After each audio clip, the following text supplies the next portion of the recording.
Well, paint me green and call me Gumby. This freaking actually works. I'm yet again another surprise tool for less than $20 that actually works. This is mind-blowing. It is totally working. Hey, what's up guys? We're back in the shed today. Gonna try something that I found on Amazon that might be a complete and utter failure. I don't really know. We're gonna do it together and see. As you can see, I got the star sitting right here, so that might give you a little bit of a clue on something that we're about to do. But we're gonna give it a shot and see what happens. Okay, first and foremost, guys, this is a very cheap tool, and if you have a high-end mower, I don't think that this is the best thing that you could possibly use. Really, if you're spending the money on a super nice mower, you're gonna wanna send that thing out, you're gonna wanna have it professionally done. This might be something that works as a stopgap, but it was surely intended for people who have cheap reel mowers like the Scott's Classic or the Great States. There are plenty of flaws with this. The adhesive tape isn't all that great. The grit is actually pretty good. It was very difficult to find a place to mount this to the Star, but it's very easy to do to a cheap reel mower.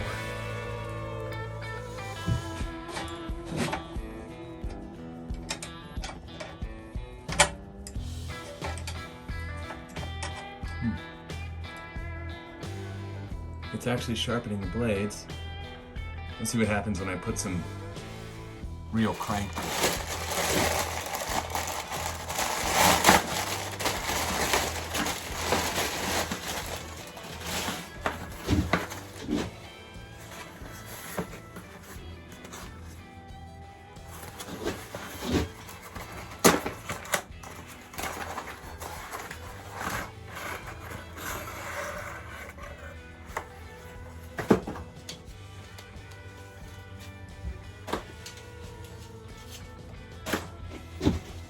Okay, so see this bar right here?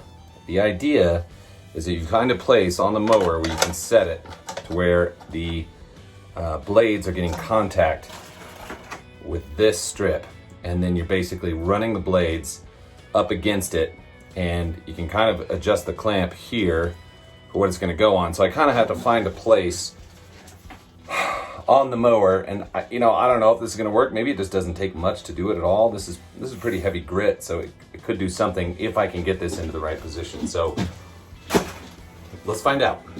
Okay, with just such a quick glance over the directions here, I think I can actually get this to fit where the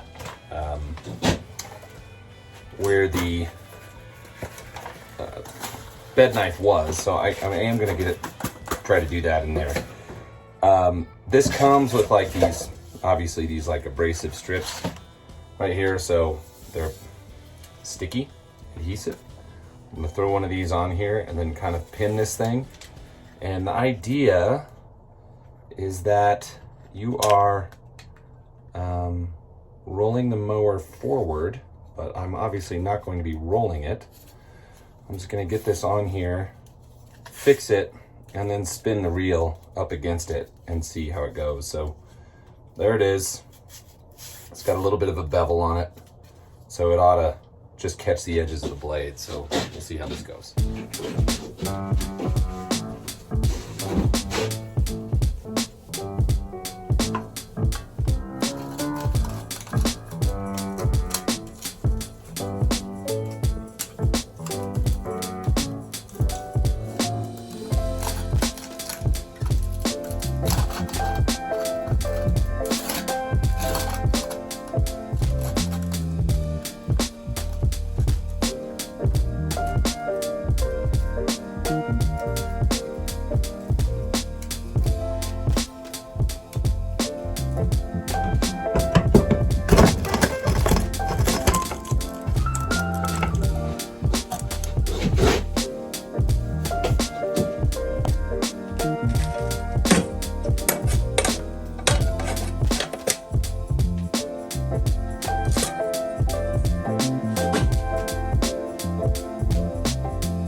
So if you can't tell what I'm doing here, I've got my fingers up under the roller on the front to try to control the pressure on that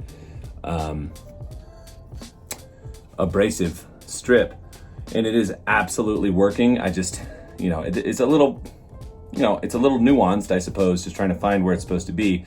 I imagine that on a cheap reel mower, this would actually be really easy. Maybe we could just clip it to the Great States in a minute and give that a shot, but I'm gonna just keep going here and see if I can find it. But the reason it keeps stopping is I just get more pressure onto that strip by pushing down, see? And then it'll stop it. And I don't really want to hammer on it. I'm just trying to take a little bit off to get an edge, like a kitchen knife.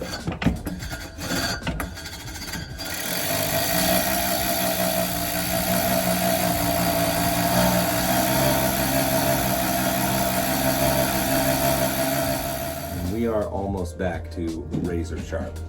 A little more pressure.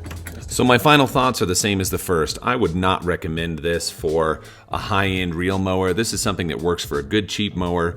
It did sharpen the blades pretty well, but still, you spend the money on a nice reel mower, spend the money to get it sharpened professionally, and just do it right.